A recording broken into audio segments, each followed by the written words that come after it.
નમસ્કાર મિત્રો, અક્ષર અકાદમીના online platform પર હું પ્રોફેસર ડૉક્ટર વીસી રાઠોડ આપનું સ્વાગત કરું છું. આજીવન યાદ રહી જશે ગુજરાતી ભાષાની જોડણી અંતર્ગત આપણે દરરોજ જોડણીનો એકાદ મુદ્દો જોઈએ છે. આજનો આ મુદ્દો જોઈએ એ પહેલાં હજુ સુધી જો તમે અમારી આ ચેનલને સબસ્ક્રાઈબ ન કરી હોય તો ચેનલને સબસ્ક્રાઈબ કરી દેશો. બીજી વિનંતી એ છે કે આજીવન યાદ રહી જશે ગુજરાતી ભાષાની જોડણી અંતર્ગત અત્યાર સુધી લગભગ 30-35 જેટલા આવા નિયમોના વિડીયો મૂકવામાં આવ્યા છે. આ બધા જ વિડીયો જે વિદ્યાર્થી ડિસ્ક્રિપ્ટિવની તૈયારી કરે છે, એ પછી પીએસઆઈની તૈયારી કરતા હોય, પીઆઈની તૈયારી કરતા હોય, હિસાબ અધિકારી ક્લાસ 1-2ની તૈયારી કરતા હોય કે પછી યુપીએસસીમાં ગુજરાતી જે કમ્પલસરી છે એની તૈયારી કરતા હોય કે પછી યુપીએસસીમાં ગુજરાતી વૈકલ્પિક વિષય રાખીને જે યુપીએસસીની તૈયારી કરે છે, એમના માટે આ બધા જ વિડીયો ખૂબ જ અગત્યના છે.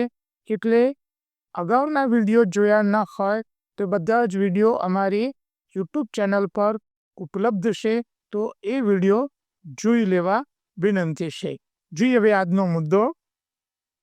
હા, હોશિયાર અહીંયા અનુસ્વાર નથી અને આ શબ્દમાં અનુસ્વાર છે. બેમાંથી કઈ જોડણી સાચી? અને નિષ્ણાંત આ જોડણી કેમ ખોટી? અને નાણાકીય આ જોડણી કેમ ખોટી એની સમજ આજનો આ વિડીયો આપ પૂરેપૂરો જોશો એટલે આપને આવી જશે. જોઈએ વિગતો. હા મિત્રો, શબ્દો છે એ શબ્દો ઉપર કેટલીક વાર એક બિંદુ ટપકું જે મૂકવામાં આવે છે એને અનુસ્વાર કહેવામાં આવે છે. અને મિત્રો, આ અનુસ્વાર એક એવો મુદ્દો છે કે જો એને લગતા કેટલાક જે નિયમો છે એ નિયમો તમે જાણો નહીં તો તમારા નિબંધમાં 50-70થી વધારે ભૂલો તો માત્ર અનુસ્વારની જ નીકળે. એટલે લેખન શુદ્ધિ માટે ખૂબ જ અગત્યનો એવો મુદ્દો છે. તો અનુસ્વાર સાથે જોડાયેલ એક નાનકડો મુદ્દો છે, એની વાત આજની આ જોડણીમાં આપણે કરીશું. આ શબ્દોમાં અનુસ્વાર નથી. કયા શબ્દોમાં? એક હિન્ટ છે અને બીજા કેટલાક શબ્દો છે. નાણાં શબ્દમાં અનુસ્વાર છે. આ વસ્તુ તમે ધ્યાનમાં રાખો. નાણાં લખવું હોય તો ની ઉપર અનુસ્વાર આવે, પણ એમાંથી બનતા બધા સામાસિક શબ્દો એટલે કે એની સાથે જોડાઈને બીજો શબ્દ ભેગો થાય તો એમાં કોઈ જગ્યાએ અનુસ્વાર નથી. આ વસ્તુ છે, તમે ધ્યાનમાં રાખો. દાખલા તરીકે આ બધા શબ્દો નાણાકીય, હવે તમને સમજાવ્યું હશે કે કેમ અનુસ્વાર નથી. ઉપર અનુસ્વાર લખો તો ખોટું કહેવાય. નાણાકીય અનુસ્વાર નથી. નાણાં ભીડ અનુસ્વાર ના આવે. નાણાં મંત્રી અનુસ્વાર ના આવે. ઇવન નાણાં પ્રધાન લખો તો એ અનુસ્વાર ઉપર ના આવે. નાણાં સંકટ, નાણાવટી, નાણાવટુ, નાણાં કોથળી, નાણાં ભરવા માટેની કોથળી, નાણાં શાસ્ત્ર, અર્થશાસ્ત્ર, રાઈટ, અનુસ્વાર ના આવે. નાણાં ખાતું, રાઈટ, તો એના ઉપર અનુસ્વાર ના આવે. નાણાં બજાર, નાણાં વટ, તો આ બધા શબ્દોમાં કોઈ પણ જગ્યાએ અનુસ્વાર આવશે નહીં. નાણાંથી સામાસિક રીતે બનેલ શબ્દોમાં અનુસ્વાર આવશે નહીં. હા, વચ્ચે તમે હાઇપનનો ઉપયોગ કરીને એટલે કે નાનો ડેશનો ઉપયોગ કરીને તો પછી અનુસ્વાર આવે. દાખલા તરીકે તમે આમ લખો નાણાં સંકટ,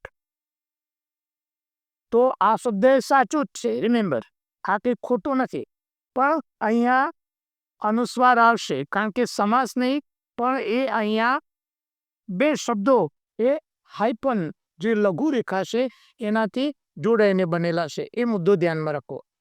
બીજા કેટલાક એવા શબ્દો છે જેમાં મોટાભાગના લોકો અનુસ્વાર ખોટી રીતે મૂકે છે.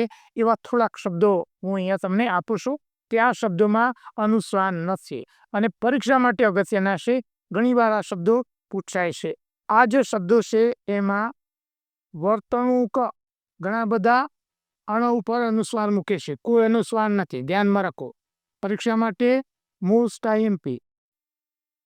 નિમણૂક આના ઉપર અનુસ્વાર નથી, પરીક્ષા માટે ખૂબ જ અગત્યનો. હોશિયાર ઘણા બધા હોની ઉપર અનુસ્વાર મૂકે છે, કોઈ અનુસ્વાર ના આવે. આ ધ્યાનમાં રાખો, પરીક્ષા માટે અગત્યનો. બીજો સૌથી વારંવાર ખોટો લખાતો શબ્દ છે નિષ્ણાત. તમે ગુજરાતના લગભગ 90% વધુ ડૉક્ટર, હું તો કદાચ 95% વધારે કહીશ કે પોતે ભલે ગોલ્ડ મેડાલિસ્ટ લખાવતા હોય, પણ એમનું જે બેનર હશે ખોટું છે. નિષ્ણાંત એના ઉપર ટપકું જોવા મળશે. દવાખાનામાં જાઓ તો માર્ક કરજો. આમ જ્યારે ડૉક્ટરને કહેજો ખરા કે ગોલ્ડ મેડાલિસ્ટ છો, ગુજરાતીમાં થોડુંક સાચું લખો. એના ઉપર અનુસ્વાર આવે નહીં. માગણી એના ઉપર અનુસ્વાર નથી. માગણ એના ઉપર અનુસ્વાર નથી. આ જે શબ્દો છે ટચું પચું, ડગું મગું, લબુ ડબુ, એમાં ક્યાંય અનુસ્વાર નથી. પછી લાગુ પડે તો અનુસ્વાર નથી. અને ચાલુ એના ઉપર પણ અનુસ્વાર નથી. ઘણા લોકો મૂકે છે કે અભ્યાસ ચાલુ છે, તેના ઉપર અનુસ્વાર નથી. અને વાચક રીડર, તો એના ઉપર અનુસ્વાર નથી. મિત્રો, આ 4-5 જે શબ્દો છે જે પરીક્ષા માટે અગત્યના છે, તેમાં દરેક અક્ષર ઉપર અનુસ્વાર છે. ઝાંઝા મુંજુ પરીક્ષા માટે અગત્યના, અંડરલાઈન કરવા જેવું ખરું. ઝાંઝા મુંજુ એટલે આંખે ઓછું દેખાવું તે. ધુઆ પુઆ, કોઈ વ્યક્તિ ધુઆ પુઆ ખીન થઈ જાય તો અહીંયા ધુઆ પુઆ, ચારા ઉપર અનુસ્વાર છે. મેં જે કૌંસમાં લખ્યું છે એ જોડણી પણ સાચી. જો આ લખો તો એના ઉપર અનુસ્વાર નથી, પણ વા લખો તો બંને જગ્યાએ અનુસ્વાર છે. ઝાંખું પાંખું તો બધા ઉપર અનુસ્વાર. ખાંડું બાંડું તો બધા ઉપર અનુસ્વાર. ખાંડું બાંડું એટલે ઢોરની ખાસિયત, એ ખાડું હોય કે પૂંછડેથી બાંડું હોય વગેરે. રાઈટ. તો આ મુદ્દો ધ્યાનમાં રાખો. મિત્રો, પીએસઆઈ અને કોન્સ્ટેબલ માટે મેથ્સ રિઝનિંગ માટેની અને પીએસઆઈ માટે મેથ્સ રિઝનિંગની સાથે સાથે ભાષા કૌશલ્યની બેચ અમે ટૂંક સમયમાં જ શરૂ કરી રહ્યા છીએ. મેથ્સ અને રિઝનિંગની અમારી ફેકલ્ટી જોયેલ પરીક્ષે અને ગુજરાતી અંગ્રેજીના જે ટોપિક છે એ હું પોતે ભણાવીશ. આપ જો એમાં જોડાવા માંગતા હોય તો આપેલ નંબર ઉપર સંપર્ક કરી શકો છો, અથવા અકાદમીમાં રૂબરૂ પણ આપ મળીને ઇન્ક્વાયરી કરી શકો છો. મિત્રો, ગુજરાતી વ્યાકરણ અંગેના અમારા જે પુસ્તકો છે એમાં ગુજરાતી ભાષાનો શબ્દવૈભવ, ગુજરાતી વ્યાકરણ પરિચય, ગુજરાતમાં લેવાતી કોઈ પણ પરીક્ષામાં વ્યાકરણના મુદ્દા હોય તો આ 2 પુસ્તકો તમારે વાંચવા જ પડે. ગુજરાતી જોડણી માટે મારું પુસ્તક છે ગુજરાતી ભાષાની જોડણી, અને આ બધા જ પ્રશ્નોને અમે એમસીક્યુ સ્વરૂપે આ પુસ્તકમાં મૂક્યા છે. આ બધા જ પુસ્તકો અકાદમી પર 30% કમિશનથી એનું વેચાણ ચાલુ છે. મિત્રો, અમારી 2 ટેલિગ્રામ ચેનલ છે. બીસી રાઠોડ કરંટ અફેર્સ, કે જેમાં અમે રોજે રોજનું કરંટ અફેર્સ મૂકીએ છીએ, માસિક કરંટ અફેર્સ મૂકીએ છીએ, દરરોજની 10થી 15 જેટલી પોસ્ટ એમાં મૂકીએ છીએ, 3-4 જેટલા પ્રી વિડીયો, વિશિષ્ટ દિવસ હોય તો દિવસની વિગત અને ક્વિઝની માહિતી એમાં મૂકીએ છીએ. અમારી આ ટેલિગ્રામ ચેનલમાંથી 22/12/2024ના રોજ જે એસટીની પરીક્ષા થઈ એમાં કરંટ અફેર્સના જે પ્રશ્નો પૂછાયા એની વિગતો અમારી ટેલિગ્રામ ચેનલની કઈ તારીખની પોસ્ટમાં હતી એની વિગતો અમે અહીંયા મૂકી છે.